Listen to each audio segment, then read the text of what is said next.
Ibihe byiza nshuti bakunzi bacu mwese aho muri hatandukanye, reka mbashimire kandi bayikaze. Wowe wakanze subscribe nawe utarayikanda, mwese ndabasuhuje. Mu biganiro byacu by'ushize nagiye babwira ibijyanye cyane cyane no kubona impapuro zo gutura muri Canada, uko wazishaka ndetse n'amaprocess amwe n'amwe. Ariko uyu munsi ndagira ngo twinjire muri deep twinjiremo cyane ku bigendanye n'ukuntu washakira impapuro hanze ya Canada. Iyi ni partie ya mbere ngiye gukora, nzakora amaparti menshi. Hari uburyo bwinshi washaka impapuro zo kuza muri Canada ariko utari muri Canada, uri hanze ya Canada. Harimo uburyo bwinshi cyane, bwinshi pe. Ku bantu rero bifuza kuza kuhatura, niba wumva uhakunda, niba wumva uhashaka, niba warakoze ubushakashatsi bwimbitse ukabona ko muri Canada nta kibazo waza kuhatura, ndagira ngo mbwire ko ngiye gutangira seri y'ibiganiro. Nzakora ngira ngo nk'ibiganiro nka 3 cyangwa 4 byerekana cyangwa se bisobanurira abantu uburyo wasaba impapuro zo gutura muri Canada, ariko nyamara utari muri Canada. Ukaza uje gutura wimutse, utaje guca muri za process nababwiye z'ubuhunzi, gushaka kwidekarara, kujya mu manza, mu nkiko n'ibindi. Ahubwo ukaza wowe ufite residence permanente cyangwa se permanent residence, cyangwa se ufite gutura muri Canada ku buryo bwa burundu. Ibyo bintu birashoboka kandi nawe wabigiramo amahirwe. Nagiye mbona abantu benshi banyandikira bambwira ati dusobanurire ni gute byagenda, ariko ngira ngo umuntu wese unyandikira nibyo, iyo mbonye ubushobozi, mbonye time turavugana, ariko ntayibonye mwakurikirana bino biganiro, nzajya ngenda bisobanura akantu ku kandi. So harimo rero uburyo bwinshi, hari uburyo bwinshi umuntu yasabira ibyangombwa byo gutura muri Canada atari muri Canada kandi akabibona, akanabihabwa. Uburyo bumwe ntago ndavuga ngo uburyo bwa mbere bwa kabiri, nko kuvuga ngo ubu nibwo bwa mbere bwa kabiri, oya, ahubwo ndanimerota, nzanimerota muri kino kiganiro. Ntago nzajya mvuga ngo ubu nibwo bwa mbere, nta bushakashatsi nakoze ngo bugire ubwa mbere cyangwa se ntibugire ubwa nyuma, oya, ahubwo ni ukunimerota 1 2 3. So ku buryo rero nshaka ko tuganiraho cyane uyu munsi, ndagira ngo nganire n'abantu bafite skills, abantu bafite ubumenyi, abantu bafite icyo bazi, abantu bafite icyo bacuruza ku isoko ry'umurimo hano muri Canada.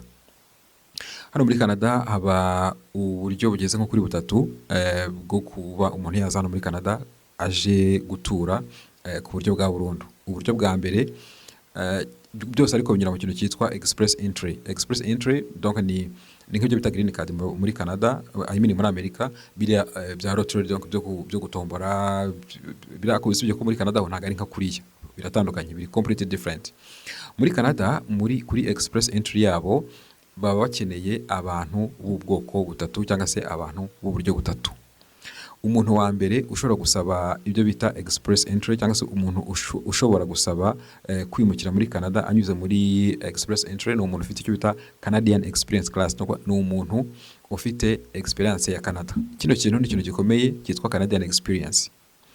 Canadian Experience iyo ukigera hano muri Canada, muri kino gihugu, uvuye muri Afrika cyangwa se n'ahandi hantu hose, hari abo duhura bavuye i Burayi, hari uwo twahuye w'umuhinde n'abandi batandukanye, bavuye muri Afrika, muri Nigeria, South Africa n'ahandi hantu hatandukanye.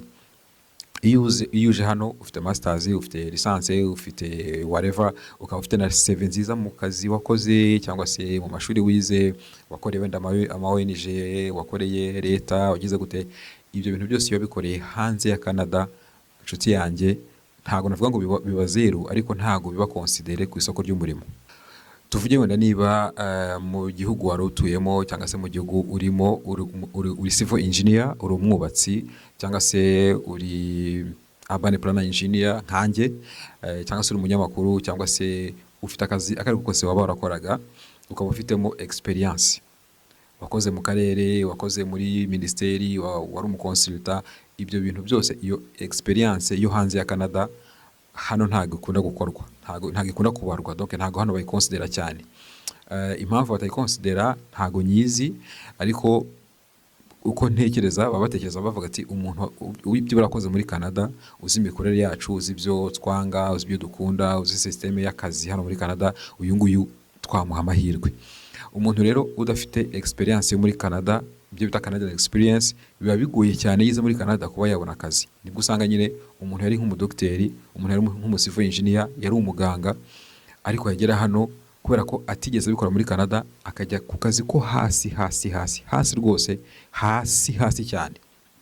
ari nabyo bitera abantu bamwe na bamwe kudeprima. Iyo utangiye kwikompara n'uko wari umeze mu Rwanda cyangwa se n'ahandi, ukabishaka no kubigeranya n'uko ubayeho hano, akenshi biragorana. Niyo mpamvu rero icyo kintu twa Canadian experience ni ikintu gikomeye cyane. Aba bantu rero ikintu cya mbere nk'uko nabibabwiye, muri express entry harimo ikintu gikomeye cyane.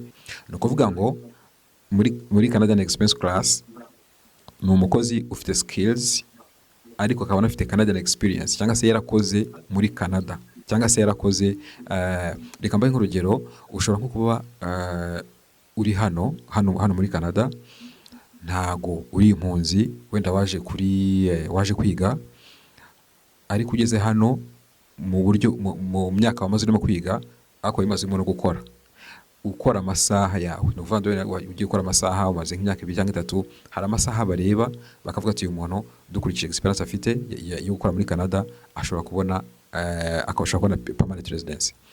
Ibi bintu bikora no ku mpunzi nababwiye bidekarara. Hari umuntu widekarara, ariko muri ya process yo kwidekarara, ya process nyine bimwe nababwiye byo kujya mu manza n'iki byose, kubera ko yakoze yatanze imisoro, hari amasaha yarengeje. Akenshi bakunda kwara amasaha hejuru y'500 kuzamura. Ayo masaha iyo yarengeje, akenshi hari utajya mu rukiko. Iryo ni ibanga mbibiye abantu baza hano bakidekarara, ukajya uryamye muri shelter, ntago ari byo. Iyo ugize amahirwe ukabona akazi, ugakora, ugatanga imisoro, ukakontribute ku iterambere ry'igihugu, nawe ukiteza imbere, hari icyo bigusayidira cyane cyane mu rubanza. Hari igihe n'imanza zivaho, ukavuga ati uyu muntu dukurikije uburyo yakoze, dukurikije uburyo yateje imbere igihugu, uburyo yakugize amasaha menshi, yatanze imisoro tusa, hari igihe urubanza rutabaho, bakavuga ati uyu muntu tumuhaye permanent residence. Ni kimwe n'ibingi rero. Hari umunyeshuri ushobora kuza aje kwiga, ibi cyane cyane bikunda kuba ku Bahinde, bo hano bari benshi baraje kwiga, akaza agatajya mu kazi. Iyo agiye mu kazi, hari amasaha ageramo, hanyuma akaba yakwapplyinga binyuze muri Canadian experience class, ku buryo nyine uvugutse okay, njye mfite experience yo gukora muri Canada, ugatusaba PR cyangwa se permanent residence. Icyo ni ikintu gikomeye cyane, abantu ntabwo bari bakizi, ariko mukimenye uyu munsi. Niba uri muri Canada ukaba utaragize widekarara, cyangwa se kuba donc waje kurya butandukanye ariko ntigize widekarara, ushatse ukaba washaka akazi kuri ya visa temporaire abantu batanga, ukayishakiraho akazi, birashoboka nabyo. Hanyuma ugakora amasaha, hari amasaha ushobora gukora ukaba wasaba permanent residence utiriwe uwidekarara. Icyo kirashoboka cyane. Ikindi, niba warakoreye company y'Abanyakanada, bavuga ko niba warayikoreye online cyangwa se kuri remote, donc warayikoreye hanze ya Canada, bisaba byanga bikunda ko hari amasaha ugomba gukora hano muri Canada. Ubwo rero ku bantu bafite experience ya Canada, ako kantu nyamureka mukanota hano. Ikindi kintu bavuga cya kabiri nibyo bita Federal Skilled Worker Program. Ino Federal Skilled Worker Program ni programme ya leta ya Canada, yo gushaka abantu bafite skills, yo gushaka abantu bize, abantu bafite ubumenyi, abantu bafite donc ubuhanga mu bintu runaka, bakaba bashobora kuza bakiyongera ku isoko ry'akazi, ku isoko ry'umurimo, ku isoko ritanga akazi hano muri Canada, kubera ko bitewe n'ahantu hari gap y'imirimo. Urugero nk'abaganga, hano hahora ikibazo cy'abaganga, cyo rwose kiranagoye ko kizakemuka. So usanga rero habaho uvuze ati ngende umuganga, haba hari amaprograme menshi cyane atandukanye, hanyuma ukamparinga muri Federal Skilled Program, uba ushobora kubona akazi, ukabona company guhayiringa cyangwa se ibitaro biguhayiringa hano muri Canada. Ibyo bitaro biguhayirinze mugaprocesinga amavisa tusa, ukajya ugakora medical check up n'ibindi byose bitandukanye, hanyuma ubundi ukisanga uri hano muri Canada ufite PR, ufite residence permanente. Hari abantu babinyuzemo babisobanukiwe cyane wenda kundusha, kugira ntabwo ibyo nanyuzemo, ariko hari abantu babinyuzemo babisobanukiwe, bafite n'amakuru yabyo. Niba hari umuntu washaka kuzaganira, nimero yanjye ndaza gushyiraho, tuzaganire asobanurira abantu uburyo ushobora kubona PR utiriwe uri hanze ya Canada, kandi utiriwe uca mu byo kwidekarara no gusaba ubuhungiro. Icyo gihe ushobora no gusubira mu gihugu cyawe kuko nta kibazo ufite, ushobora gutembera nta kibazo, kuko inzira wanyuzemo ziba zitandukanye kure cyane n'iz'abandi bagiye banyuramo. Icyo ni ikintu gikomeye cyane. Niba ufite skills rero, ukaba ufite ubumenyi runaka, ushobora gushyira ku isoko rya Canada, nibwo udafite Canadian experience, ariko hari company ishobora kuguhayiringa rwose ibyo bintu birakoreka cyane kandi birakunda. Ushobora gusaba akazi hano muri Canada, iyo kampani yakwemera yaguhiringa ewana ugahita ubona PR hano muri Canada ku buryo bworoshye. Ubundi buryo bwa gatatu nabateguriye cyangwa se numvaga nshaka ko turi buganireho, usibye Federal Skilled Worker Program hari n'indi bita Federal Skilled Trade Program.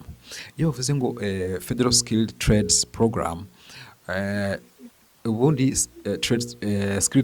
skilled trades ni nk'ibyo twita mu Rwanda ngo iby'amapolitekinike. Donc abantu bigisha ibintu bya programme z'amatekinike ni abantu bafite ubumenyi ariko bw'imirimo y'amaboko bwa tekinike. Urugero nk'abubatsi, abantu bakora muri construction, abantu bakora muri transport, urumva, donc abantu bakora nk'ibyo bita heavy truck, abantu batwara amakamyo, abantu donc bakora muri transport nabo bitwa skill trade. Donc nayo ni imirimo y'amaboko. Abantu bakora muri manufacturing cyangwa se mu nganda, abantu bakora mu bintu byo mu nganda, abo nabo baba bakenewe cyane hano.